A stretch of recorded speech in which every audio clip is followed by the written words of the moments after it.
welcome everybody to another episode of The Idiot Quilter with me, Stephen Bland. And this is episode 76, and it's just a little catch-up video with some updates on projects I'm working on and plans for future projects, and of course the continuing saga of the Janome 15,000 problems that I have been having. However, I think this is its final chapter, and I'll explain that in a moment. But first of all, I want to talk about something that we did last week, which I think turned out to be very successful. And since it was, we're going to do it again. And that's called Craft and Chat. And I mentioned it here on my last episode. I've also mentioned it in my weekly vlog and in Stephen and Walter Live that it comes on at 4 p.m. Eastern Standard Time every Sunday afternoon. If you've never checked us out, do check us out on that one. But yeah, the Craft and Chat worked out very nicely. It was a Zoom session, and what I had done, if you weren't part of it or didn't know this or you're new to my channel, I posted the link a week before in my show notes for the 3 things that I do on this channel: my vlog, which comes out on Mondays, Stephen and Walter Live, which I already mentioned, and of course anytime that I do an Idiot Quilter session. The Idiot Quilters aren't quite as regular as the vlog and Stephen and Walter Live. I usually do an Idiot Quilter about once every 2 weeks, but it's not on a regular schedule. It really depends on what I'm working on and what I have that I feel is worthy to share with you. So anyways, back to the Craft and Chat session.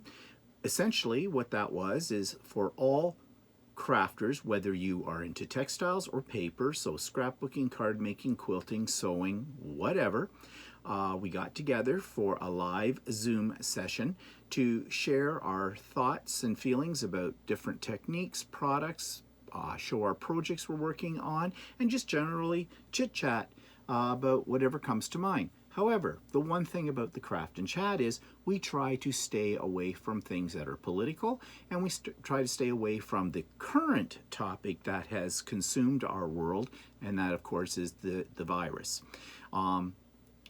There's too much doom and gloom in the world right now, so why carry on with it in Craft and Chat? Craft and Chat is meant to lift our spirits, get us inspired, and just have friendly chatting about things that we love to do.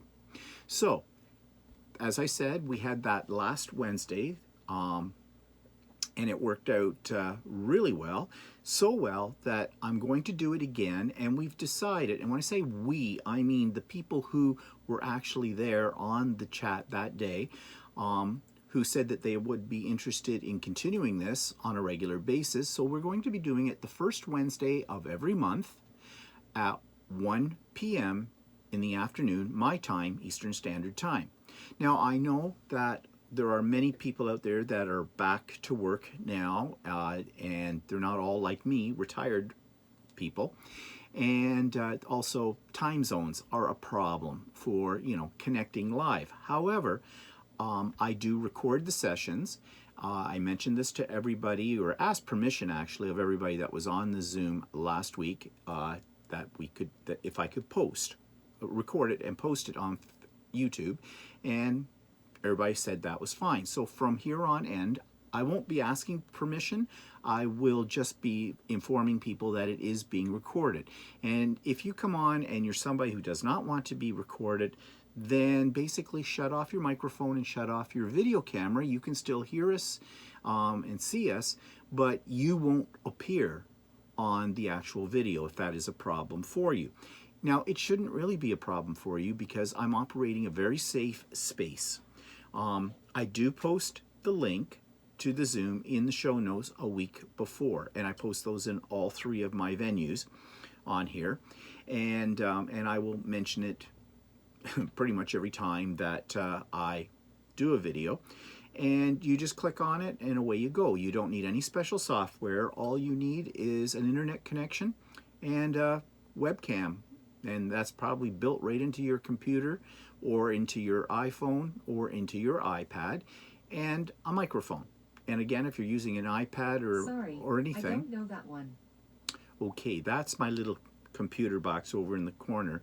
And when I said the word computer, it decided it was listening, and it's still listening. And yeah, okay, it's turned itself off now. So, yeah, you have a very limited selection of names you can give those devices, and we have several of them. So, one upstairs is called Alexa. There's one in our rec room. That one's called Echo, and this one is called the C word, computer. Okay. It didn't hear that good. Anyways, what was I talking about? Oh yeah, so the link is there for you to join. You don't need any special software. You don't need a code or anything like that to get on. So next one's going to be Wednesday, September the 2nd at 1 p.m. Eastern Standard Time, and I hope you can join us. And you know, bring something along with you that you've been working on to share with us, and don't be shy. We do not criticize. It's a safe space. Okay, enough about that. Oh, yeah, and if you want to see how it works, I've posted the one we just did on my YouTube channel. It's called Craft and Chat.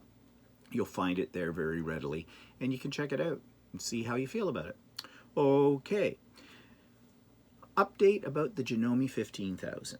Okay, if you're a regular follower of the Idiot Quilter, you know about my problems with my 15,000. So I'm not going to go into them all again, and if you're really interested, you can see those episodes. They're clearly marked, believe me.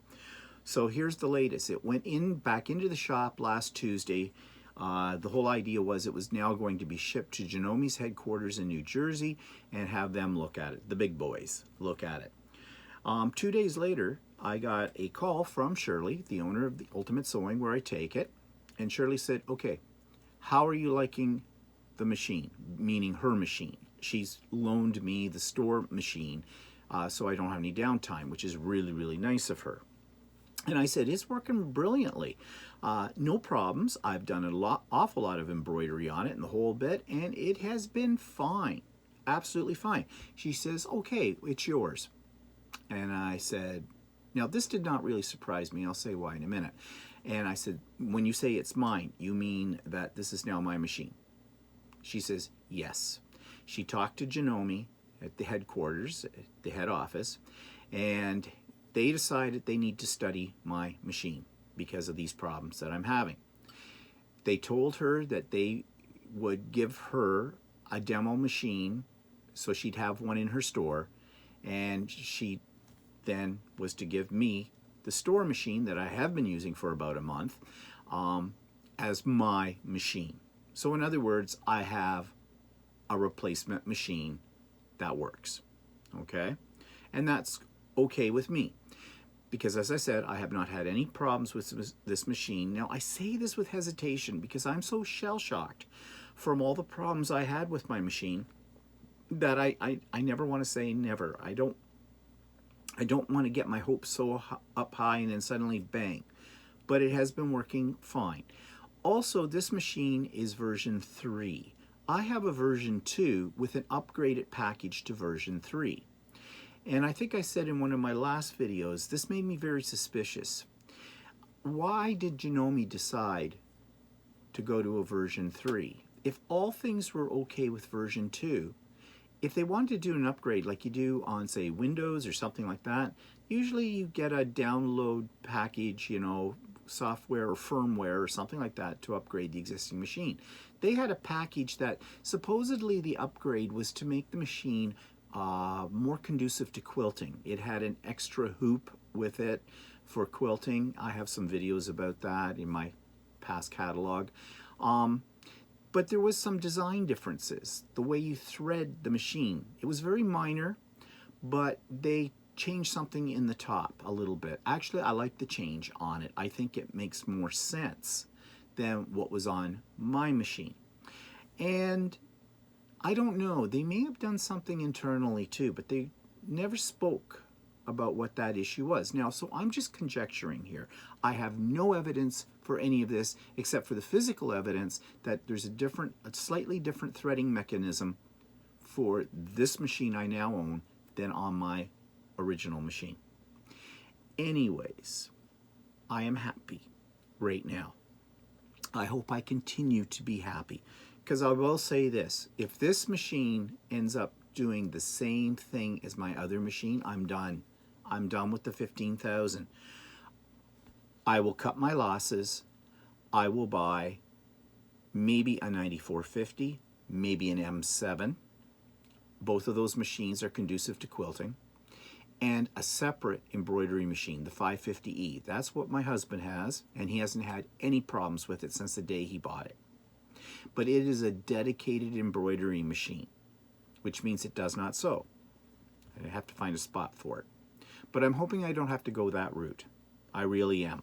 Because a 9450 or an M7 are both expensive machines. Like, I think the M7 runs around $7,000 retail. It would be a little less than that, I think, with Shirley. But, you know, I would probably be dropping between two machines like that about $10,000. And, you know, do I have $10,000 to drop on machines? Not really. So I don't want to go that route. But I certainly am not going to go the route where this is endless problems. Also, I am sure that if I have a problem with this machine, Janome's going to turn around and go, it's user error. It is not user error. Believe me. Okay? And I have said this many times before. I treat my machines like babies. I keep them cleaned and oiled regularly, like very regularly. Do not abuse the machines. Yes, I put them on a, you know, I'm a power user, I will say that, but I do not abuse them. So it is not user error. And I've had many, many people write me comments, which to the point where I've compiled the comments about their problems with their machines, with their 15,000s. Now, I had one person write a comment and said, hit Janome where it hurts with your wallet. Don't buy Janome. Easier said than done. Overall, I like Janome machines. I think they are well built. And this is the only thing I've had a problem with. Only this machine. I have several other Janomes. And they work fine. No problem. Mind you, none of them embroider. So, you know, when you get into high-end and a combination machine, you are working with something that is extremely complex in its mechanics. And the more complex an appliance or a sewing machine or whatever it gets, the more chance you'll have problems with it. So, you know, maybe that's why with my other machines, which are dedicated sewing machines, I'm not having any problem with them. But for the most part, I have not heard too many people complaining about the quality of Janome machines either. Now, there are people who do have problems with the other, you know, other levels of machines in Janome. But many of those problems are user error. Just as an aside here, I have met several people in sewing classes who did not know you need to change your needle. They thought that you could use the same needle forever. I've met other people, many people, who don't realize you need to clean and oil your machine at all. That's just stupid. Okay? These are high-tech machines. They need to be maintained like anything, you know. You just can't, it's just not a question of just sitting around and it'll last for a lifetime when you don't do any, you know, general maintenance on your machines. So, you know, and a lot of times the problems that somebody is having with a sewing machine boils down to basically clean it, oil it, change your needle. Just like that. So, you know, but in the case of my 15,000, that was not the problem. So, fingers crossed, toes crossed, anything I can cross, I'll cross, and cross it twice. Say a little prayer for me and all that kind of stuff. But so far, so good. Okay, so I hope I never have to make another video about the problems I'm having with my Janome 15,000. I hope that is behind me now. Okay, moving on. Behind me. This is my project I'm working on right now. It is not done. It's half finished. But it's, yes, it is a Christmas quilt. And it was the pattern by Cozy Quilts called the Strip Tube Tannenbaum. That's hard to say.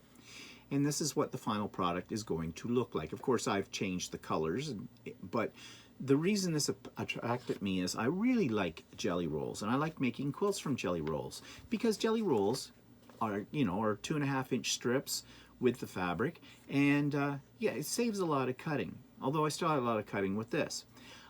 Cozy Quilt patterns, I have done several of their patterns before, and I really like them because the instructions are very, very clear, very, very accurate, and they work.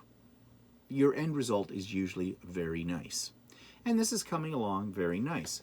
However, first cozy quilt pattern that I've ever owned that had errors in it and was not as easy to follow as I thought it should be. Now, is it me? Maybe. But I've read the instructions umpteen million times, and I had to adjust things. There was something in here, it was a typo. I'm sure it was a typo, but they were telling you to do something with one block, it had to be the other block. And it was quite obvious that that was a mistake because there weren't enough blocks to do it the way they had it laid out there. And I double-checked my cutting instructions, and I had the right number for each. And yes, as I started putting it together, that turned out to be the case, that they had made a mistake. But there is one set of instructions on here that no matter what, I have tried to figure this out, and it says to cut 5 8.5-inch strips, then subcut into 17 8.5-inch squares, 2 6.5-inch segments. And then it goes to 4.5-inch strips, and you got to cut 5 half strips, 20-inch segments. Okay, I did all of this. I have no idea where the 20-inch segments are supposed to go. I have no idea whatsoever. The numbers don't add up. Do they mean take the 5 half strips that are 20 inches each that you have cut from 5 4.5-inch strips, and the strips you made earlier, it's 2.5 strips, and they're sewn together, so that I got. And then are you taking 5 of those and then cutting 4 8.5-inch and then 12 4.5-inch squares? I don't know, because that's not what it says. It says subcut those strips, so the 4.5-inch, the 5 4.5-inch strips, into 5 half strips, then 4 8.5-inch segments, and then 12 4.5-inch squares. Yeah, I don't know. No idea. And so I have a whole bunch of these 20-inch segments that are just sitting there, because I'm putting the quilt together again, and there's nothing in the instructions that says now use your 20-inch segment. So I suspect that what it really means, in hindsight, that I was to take those half strips and cut them into these 8.5 and 4.5-inch squares. I just did my own thing. Probably wasted some fabric, but I never get that upset about wasted fabric. It goes back into my scraps pile. It'll get used for something eventually, so I don't get that uptight about it. But that is the first of the cozy quilt ones that I've ever done where I had this confusion. But I have worked it out and made it work, and that's all that really matters. Am I saying anything against cozy quilt designs? No, I am not. I love their patterns. This was the first one I've run into a problem with. So there you go. Now, who designed this? Designed by Daniela Stout. I don't think I've ever had one of her patterns before. I don't know if I would buy one again. I might. But it would be interesting, I suppose, to get another one of hers and see if this was just a one-off with the mistake I had here. I would hope so. Okay? I mean, I know it's not easy to write patterns. I've tried. And it is very, very hard to write a pattern. It's, you know, when you're writing instructions for something and you've done it before, it's very easy to leave out a step. It's very easy to make a typo. It is very easy that something you understand quite readily, someone else who's never done that, it may be complete confusion for them. So I don't know how you write foolproof instructions. And I think that's why anybody who does a tutorial usually tells you, read your pattern from beginning to end. And think about it before you start cutting and putting things together. Now, I'll have to admit, I'm kind of bad at that. I sort of skim read the pattern and then get right into it because I'm dying to get right into it. I need to be a little bit more patient. But that one I studied, and I still had this problem. But I solved the problem. For me, So this is going to come out okay. And I'm really happy with it. Now, do I need another Christmas quilt? Probably not. I might gift this. I might. I'll see. And speaking of gifting quilts, we had friends for the weekend. We took all the precautions, of course, and they have been taking the precautions, so we were pretty sure they could become part of our bubble. And we had a great weekend. But a year ago, we had seen them. We only see these people maybe twice a year. They're very, very good friends. We've known them for over 30 years. And they asked me if they want to commission me to make a small lap quilt for one of their couches in their house. And I said, I will make you one, but you're not paying me for it. You're my friends. So I made the quilt, and I made the quilt quite a long time ago, because then COVID hit and we haven't been able to get in to see them. They live in Toronto. So they were out for the weekend, and I gave them the quilt. And the quilt, they seemed to be very pleased with, and I knew in advance exactly what kind of color scheme and what style they want, because I know their style. And yeah, and that is probably one of the first quilts that I've ever made intentionally to give as a gift. I mean, I have made a couple of bed runners and things and wall hangings for my mother in her nursing home room, that kind of thing, but I have not made a quilt specifically to give to somebody as a gift. So that was the first one. And you want to know something? It feels good when you do that. It does. But you have to make sure you're giving it to somebody who wants it. Because there are people in the world who do not appreciate the time and the effort and the cost that you put into a quilt that you've made as a gift. And there are so many horror stories about people, you know, after they've given a quilt to somebody, find out it's being used as a dog's bed. Now, I have nothing against making a quilt for a dog's bed, but it would certainly be a quilt that I wouldn't spend as much time on as when I was giving to people. But there's a lot of people out there that think really you can just rattle off a quilt with no time at all and no expense. And you know, those are the same people that walk into a quilt store that sells actual quilts and just about have a heart attack when they find out how much they cost. They think that the quilts should be a lot cheaper because they're made by hand. No. If anything, they should cost you a lot more than machine-made quilts. And let's face it, a machine-made quilt is not a quilt. Okay? It is not a quilt. It may look something like a quilt, but it is not a quilt.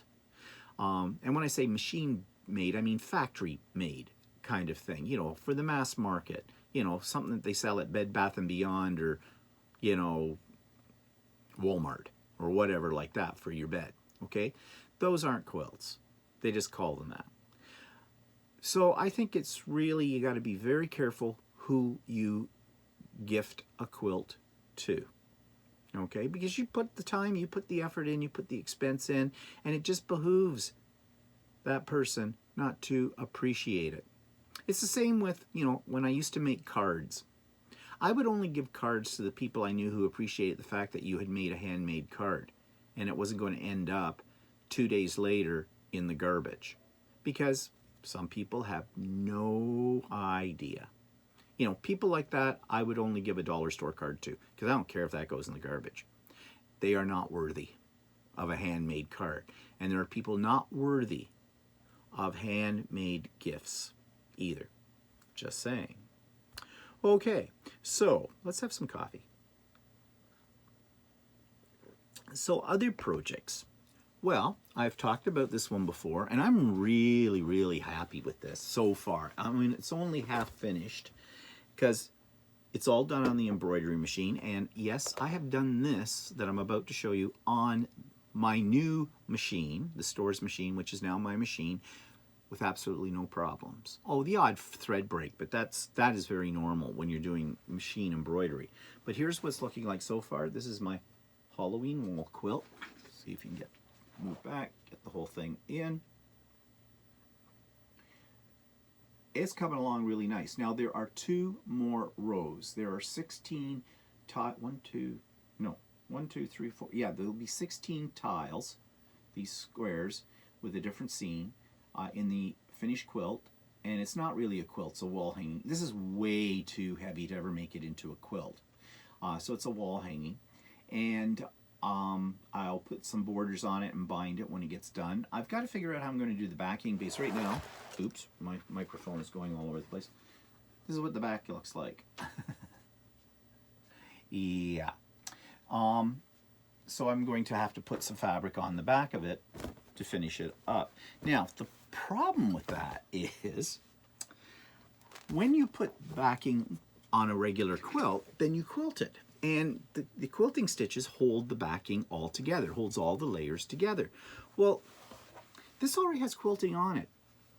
If you look up real close, you can see the stippling, you know, in here. That's all done by the machine. But technically, if you had a backing on it, that stippling would come out on the back as well. And there's a couple of problems with that in this particular design. One, it doesn't stipple the whole tile and then put the appliques and the embroidery on top of that. It leaves spots, blank spots for the other parts of this. So basically you are not embroidering over top of any of the stippling. So that wouldn't look so good on the back of a quilt if you had a backing on it. And, you know, your machine can't handle, well, you can.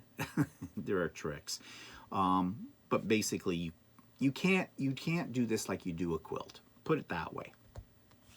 So how am I going to get those two pieces to stay together? Well, you're going to say, well, that's easy. You're just going to do like a seam. Like you could do it like you do, what do they call it, pillow case sort of thing, you know, put your backing on, put the right sides together, sew it all the way around, leave a gap, pull the whole thing through, and you know, it's already nicely done on the edges and everything like that, and you have a backing. Yes, you could do that, but your backing is going to go like this. It's only going to be sewn around the outside edges. The inside is just going to go plop, plop, plop, like that, and I don't want plop, plop, plop. So what I think I'll probably do is I'll put the backing on it. I am not going to do this like turn it inside out thing. I'll put a regular quilt binding on this. And I think what I'll do is probably stitch around each square and each sashing. So on the front of this, if I use a color that'll blend in with this, you won't really see it. And on the back, what you'll have is just a whole series of squares as quilting, and that will hold the layers together well enough, and no one's going to be really looking at the back of this anyways, with the fabric on the back of it, so that should do the job. At least that's my theory, and I'm sticking to it. Okay, speaking of embroidery, I got thinking maybe I'd like to try my hand at hand embroidery. Not so sure about that because I'm not good at hand sewing. However, practice does make perfect. So I ordered a starter kit from Amazon. Not quite what I was hoping it would be. It came with 5 hoops, and I also ordered a book of transfers, so that's what I did here. I just transferred that on here, and you can see how far I've gotten on this, because I realized this kit didn't come with any instructions in terms of the different stitches. So I've done some preliminary research on YouTube and on the internet. I found some things that I printed out, and that's as far as I have gotten. Now this kit, though, it was about $35 or $33 and something, and it was on Prime on Amazon. It came with all these embroidery threads. Lots of colors here. Now, is this good quality embroidery thread? I have no idea. I know there's something called DMC, I think it's called, and that one seems to be very popular, and that seems to be the embroidery floss of choice for people, but I know there's all kinds of different manufacturers of embroidery floss, and I am sure there are some that are real high quality and some that might be really crappy. I have a feeling these might not be that high a quality because the whole thing is made in China as well. So I don't know if that makes a difference or not. I mean, everything we own these days is made in China, so who knows? Also, I wasn't sure when I got started. I know I've seen that people separate out strands from these little things, so I did that. Well, actually, it came with these little holders. I knew what those were. I've had them before in my crafting room. And so I unraveled one of these, and it got a single strand. Now, someone has written to me since. Oops, dropped it on the floor. I'm just going to the basement, and I'll come right back up. There I am. That you separate the strands, use 2 strands. I guess I think that's probably the standard. I guess it's up to you how thick you want your embroidery stitches to look. But again, I don't know what those embroidery stitches are beyond a running stitch and a back stitch. But I know there's stitches that are used for filling, and there's something called a French knot. And when do you use those? I don't know. Like, I've got this very simple pattern of a flower, and I'm assuming you would do maybe a running stitch around the outline, and then maybe you use some kind of filler stitch like a French knot or something like that, or I don't know. I have no idea. So I have to do more research in all of this. But this little starter kit came with like 5 hoops, different sizes, which I thought was okay. The embroidery floss, some needles, like I need needles. Not really, I've got lots of them. It came with little threaders, you know, needle threaders, which, yeah, I do need. My eyesight's not that great at threading stuff. But no real instruction booklet or anything like that letting me know how to do this. But some people have commented and left me some links to some sites where I can go and find those things out. This could be something that will sit in this bag forever.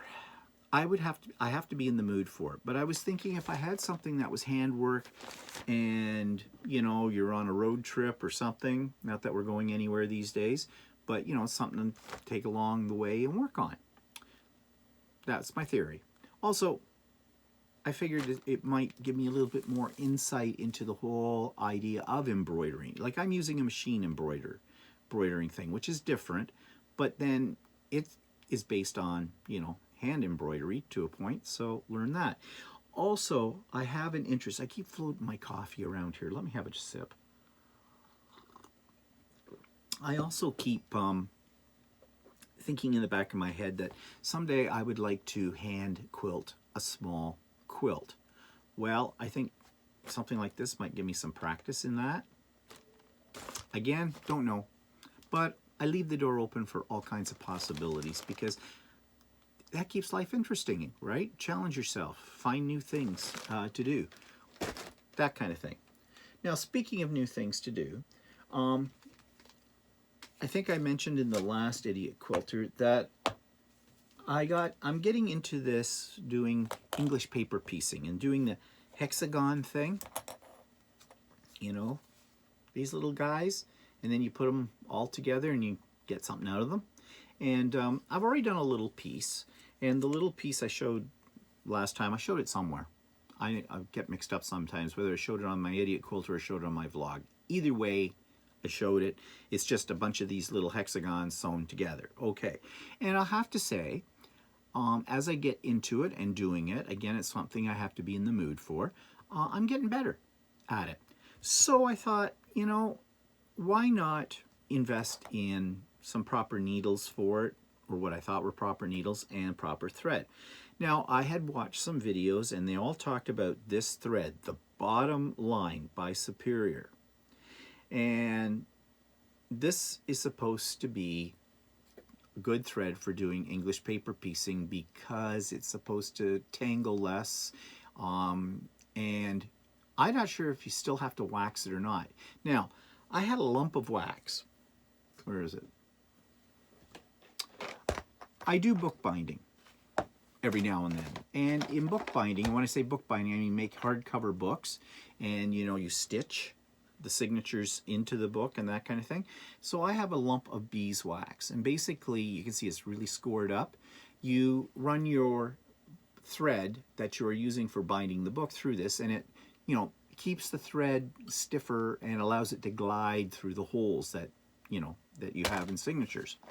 So the same theory is with this. Since you're making little tiny stitches when you're putting these things together, you know, you're putting them together like that. So you're stitching there, and you don't want the stitches to be seen. So they're tiny things, and it's very easy for the thread to get knotted up and not pull through smoothly. So this thread is supposed to do that. I have not taken it out of the wrapper yet to try it, to see how that works out. Also, I listened to or heard on YouTube videos that the best needle for this is a milliner's needle number 15. So I went looking for milliner's needles. Well, I could find milliner's needles, but do you think I could find one that's number 15? No, I could not. I found them on one site. It was a Canadian site. It was out west. You got a tube of them. I don't know how many were in the tube, you know, maybe 5, 4, I don't know, for $8.99. Well, that's not too bad, but the shipping was like $16.99. Well, no. So I went on Amazon and I found this assortment of milliner's needles. They're called milliner's needles. Well, it says assorted needles, sharps and milliners, and there's one self-threader needle. But there are no sizes on this. There was nothing in the description on Amazon for the sizes. It just says various. There's nothing on the packaging that tells me what size the needles are. Okay, it said there was one self-threader needle. I just saw that. Do they mean this thing? That's a needle threader, that thing. There are needles that you don't need needle threader for. They actually have a little gap in the top of them. Yeah, these don't have a gap in top of them, in any of them. So they must be referring to the needle threader that's sticking in here. But there's nothing on the packaging anywhere that tells me what size any of these needles are. So I have no idea. It may not be that big a problem. You just find a needle that works for you and use it. And I have a feeling that's what it is. But anyways, I got this package. I mean, it was like $8.99 or something like that for packages of them. And you can always use needles. So I got that. Now, the other thing though, and I happened to see this by chance. I have heard people talk about this on some YouTube videos, this thread magic. I think Mr. Domestic on his videos talked about it. And it's basically wax. And you run your thread through it. There's little grooves in here. You pull it through and then you put this cap on to keep things, you know, from drying out, I guess. And that does the same thing as that lump of beeswax I just showed you. So I bought it. It was not cheap. Of course, I bought it at Michael's. And I only happened to see it by chance. I was not looking for this at all. It was on the end of an aisle, just hanging there. And of course, in typical Michael's fashion, at least in my Michael's, nothing has bloody prices on it. And they put the prices on the shelves. But half the time, the stuff that's hanging on the end of the rows does not have a price on it. So you don't know what the price is. So I got up to the checkout and I said, can you tell me the price on this? And I think it was $13.99. Pricey. Pricey for what it is. Really? A lump of beeswax is a lot cheaper to buy and will work probably just as well. But I bought it anyways because I thought I'd give it a try. Okay? And so I have not tried it yet. I will. The other thing I bought in this little, like every time I take up a new project, I end up having to buy a lot of stuff. And, you know, to be honest, so a lot of those things are just something I think I'm going to do. I start them and I never finish them, or I get bored with it or whatever. So I've spent all this money. So I bought a die. This is an AccuQuilt Go die for their system. That cuts out my hexagons. It cuts out my templates and it cuts out my fabric the right size. So it works fine. And these little are my little templates. And so that's great. Was it cheap? No, $69.99 Canadian when I bought it. I said to the lady in the store I was in, and I just happened to see it hanging on the wall in the store. I had sort of looked at these online, and they were actually more money than that. They were about $100 and some dollars, slightly over $100 on Amazon. And of course, I'm talking about everything in Canadian dollars, okay?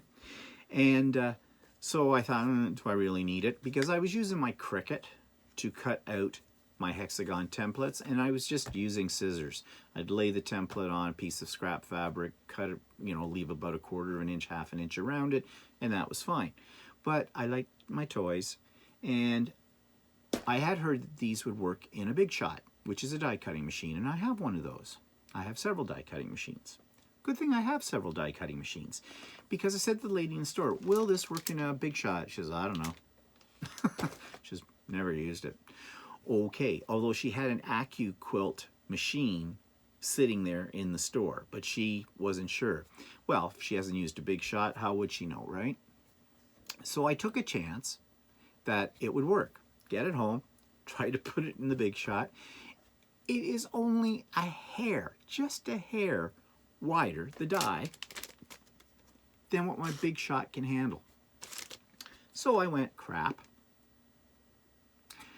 And I thought, well, I have this other machine that I won at a crafting retreat a few years ago that I hardly ever use. It's by Spellbinders, another company in the crafting community. If you're a crafter, you know Spellbinders. So I thought, well, let's give it a try. Yeah, it works. Spellbinders is just that extra hair wider, and this goes right through fine. I have to shim it up a little bit, but you do that with a lot of dies anyways. That's nothing new. Works like a charm, no problem. The advantage of something like this, when you're doing English paper piecing, is I can cut through 8 layers of fabric at one time. So I get a lot of little hexies from that. I think it'll cut through 4 layers of, you know, cardstock or whatever you're using as your template paper. I'm using actually old scrapbooking paper for that because it's a little stronger than copy paper, so it keeps its shape, but it's not as tough to rip out later like cardstock can be. So actually, that's okay. I didn't waste my money. It works with what I've got. So that's a good thing.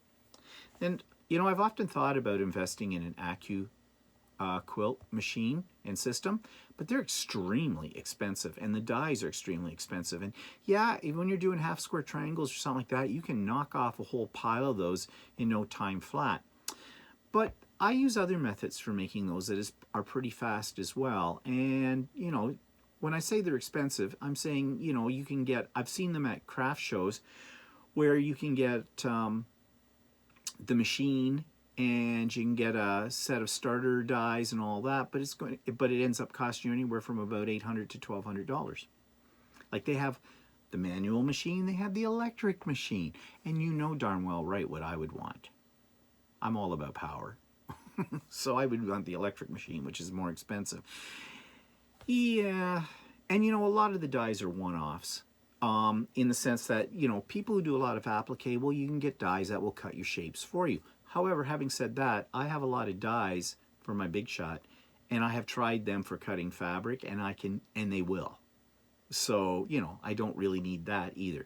So it would just be another expensive toy that probably would sit on a shelf and only be pulled out on an occasion. I would use the Cricut maker a lot more often with that, and it's supposed to cut fabric. It has a rotary blade, and yeah, I've never had any success with that, and right now I'm having a major problem with it as far as cutting fabric. It does everything else I want to do. It's a great machine. So I have a note out to Cricut about my problem to see if they can help me solve that problem. What is it with me and machines? I've said this before. I touch one, I have a problem. I don't know. But anyways, we'll see. But it's neither here nor there. I'm not that concerned about that. Okay, so moving on, and in future videos for the Idiot Quilter, I will show you what I am, you know, my progress with these hexies and things like that.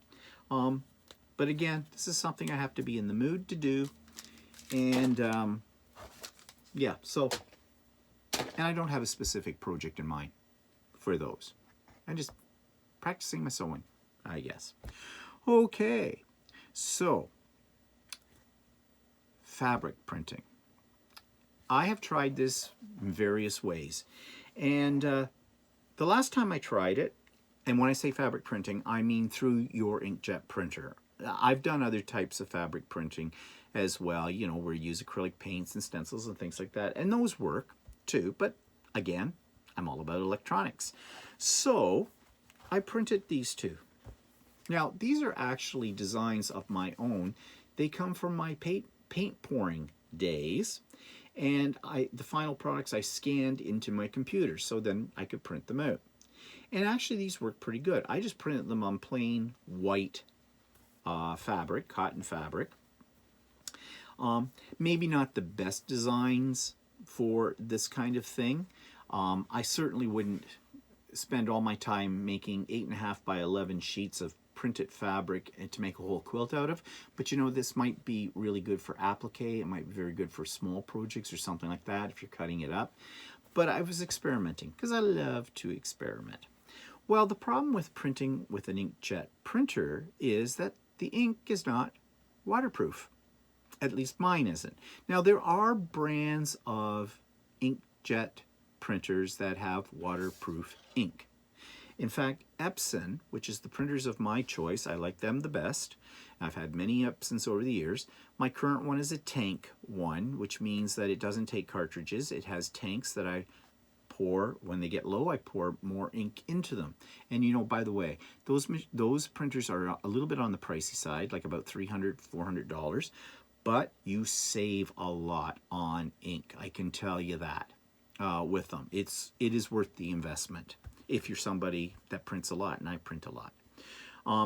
However, the ink in those, and I've tried this, when it hits water, it just goes bleh, okay, a lot of it. It bleeds like crazy, and it doesn't seem to matter how much you wash it or that, it just keeps bleeding and bleeding and bleeding. They have something called Durabrite ink, but they don't have it for my particular printer, and it's by Epson, and it supposedly is waterproof, at least according to one of the websites or one of the YouTube channels I follow regularly, Mike Deacon. That's what he uses in his printer. So he does a lot of mixed media work where you're putting wet medium on top of something like the ink, and you know, you want it to be waterproof. So I did a search on the internet and I found there is a product, and this product is called Bubble Jet Set 2000. And what you do with this is you pour it out into a flat pan, you put your fabric in it, you soak your fabric in it, get it well saturated, let it sit in there for about 5 minutes, pick it up, let the excess run back into your pan, because this solution is reusable. You can pour it back in the bottle, and you see that's all I used for this, the fabric that I put in here, and I got it poured back in the bottle. And that's a good thing because this stuff's expensive.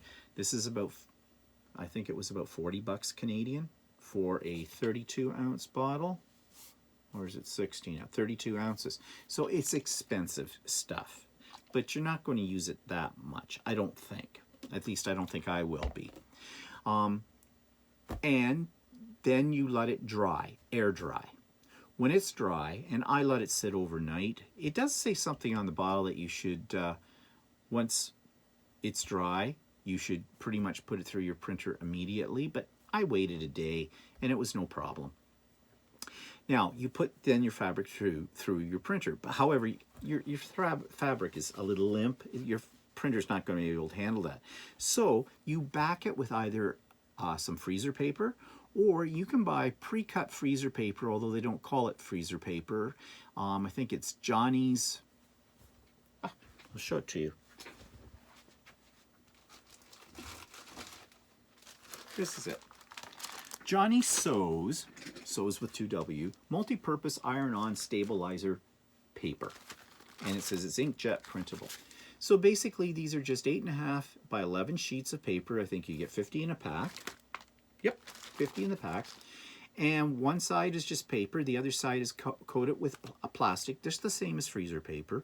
You iron the plastic side of this down to the wrong side of your fabric, and you just press it like you were doing stabilizer or something like that.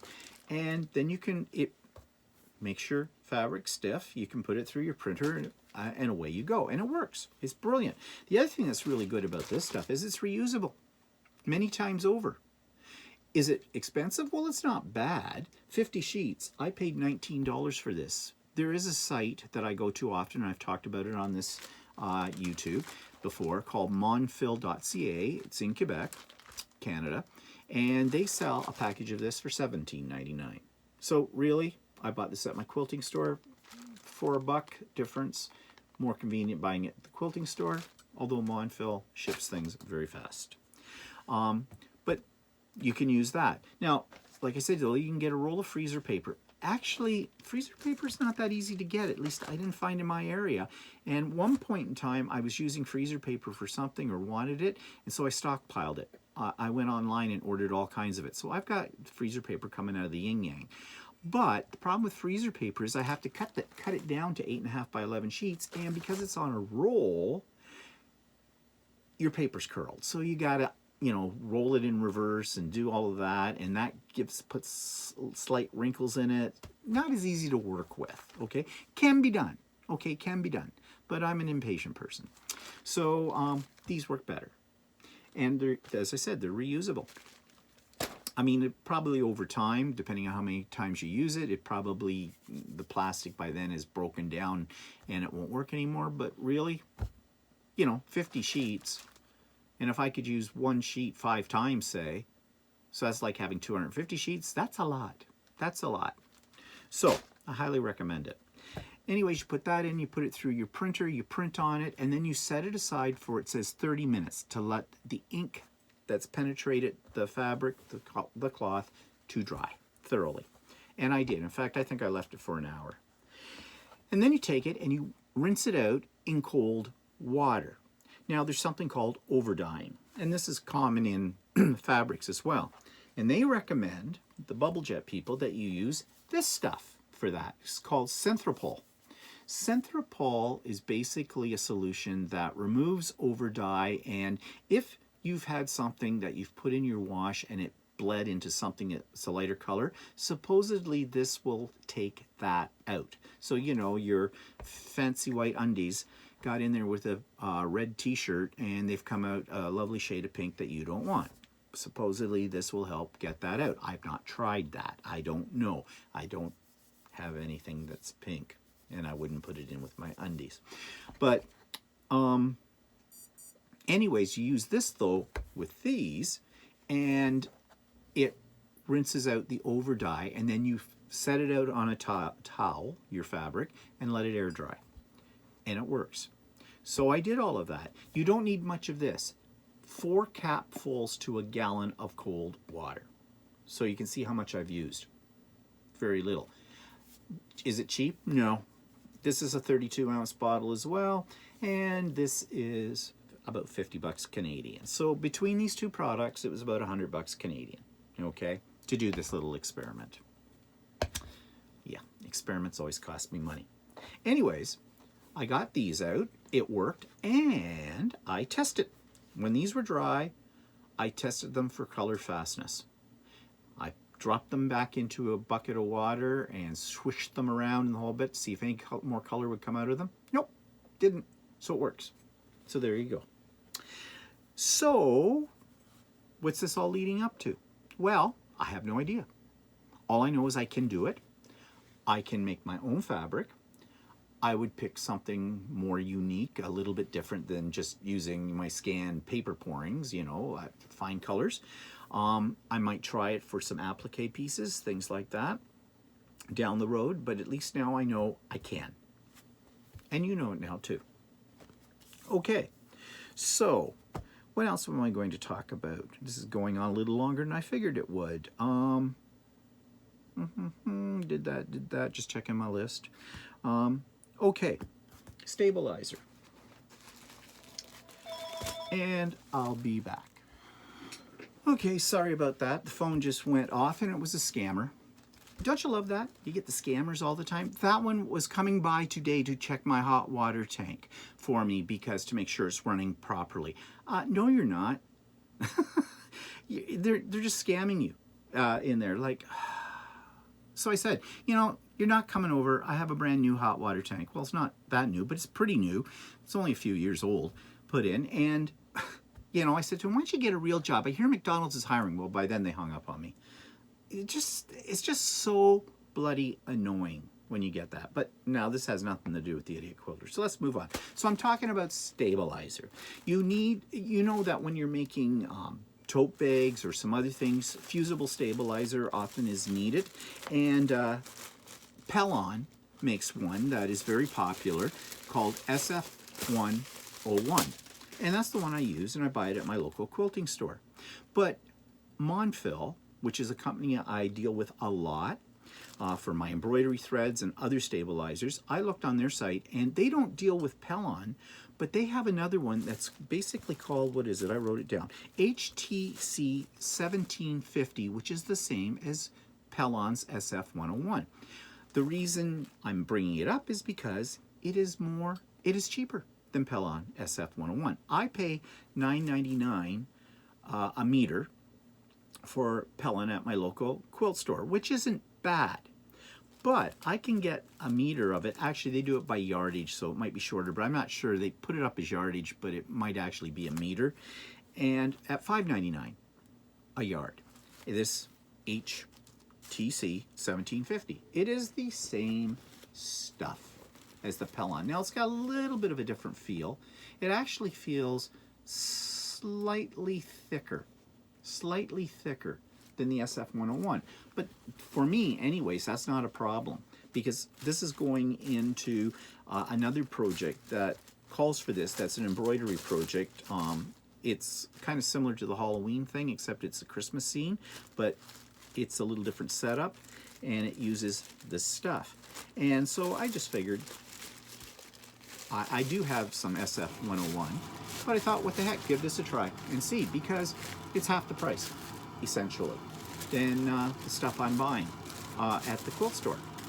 So again, if you're looking for, and by the way, it sounds like Walter just got up and he's in the shower because I hear the water pipes going.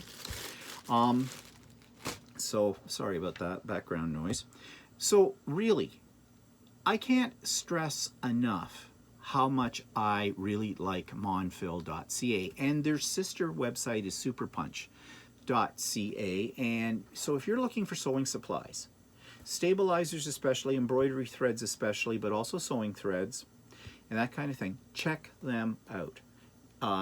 They're a really good deal. Now, if you check out superpunch.ca, you will have to ask them to give you an ID, because it's basically, they are more of their wholesale line of things, but you just send them a note, an email, and they'll get right back to you with an ID and a password to get onto the site. Monfil, you don't need to do that with. You can set up an account with Monfil, like as in with any website kind of thing. But yeah, to date, they are my favorite places to go. And for me as a Canadian, and I want to support Canadian businesses, that's even more important to me. And shipping is relatively fast, Canada Post, but they will ship outside of Canada. And their shipping rates are not bad. Now, I don't know if they offer it to non-Canadians, but if you have an order over $100, it's free shipping. And they usually use Purolator or Canada Post. So it's worth a check. So that's monfil.ca, M-O-N-F-I-L. It's actually French, I think, for thread, .ca, or Super Punch, just as it, Super Punch, all one word, .ca. Check them out. Okay, by the way, they were not sponsoring me or anything with that. I don't get any free products or discounts because of that. I just tell you what I will always, if I list a website or something for you on any of my venues on my channels, they are because I believe in them. I've had good results from them. Okay, one last thing before I go. Needle storage, as in machine needle storage. Okay, I was watching a YouTube video, I can't remember which one, and this person on there said that they use one of these little plastic boxes that you can buy, like, get the glare off it, you can buy like at home. Holy crap, I'm gonna do something about my lighting. Yeah, it's better. You know, you can buy these at Home Depot, Walmart, whatever. They're meant to hold screws or hooks or whatever, you know, just bric-a-brac hardware kind of a thing. Well, they work really well for holding your needles. And you notice I just tipped it up and they didn't go out of their spots? Yeah, it works really well. And these are cheap. In fact, you can probably buy them at a dollar store. In fact, this, I think actually this is where I got this one. I did. I got this at a dollar store. But inside, I have organized all my various machine needles. Now I don't want to tip it up too far because then they will drop on the floor, the lid. But you can see they all fit right in here for the most part, very neatly into those compartments.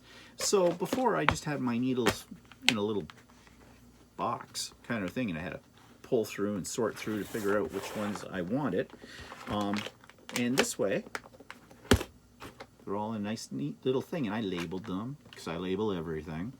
I'm kind of obsessive about that. And yeah, so just a little tip if you're looking for a way to store your needles, and easy to pack if you're going off on a retreat or something like that. Oh, there goes my phone again. I'll be right back.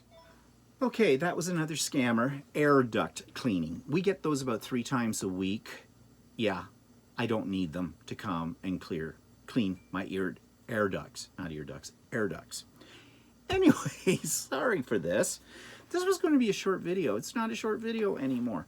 So, the needle box, great idea. Take it with you on a retreat. Everything is neatly there. It doesn't take up much room. Pack it away. I thought it was a great tip. And on that note, before I get another scammer calling me, I'm going to sign off, and I hope to see you in future Idiot Quilters. And think about the craft and chat, and watch for my notification about those when the next one's coming up. And I'll see you soon. Bye for now.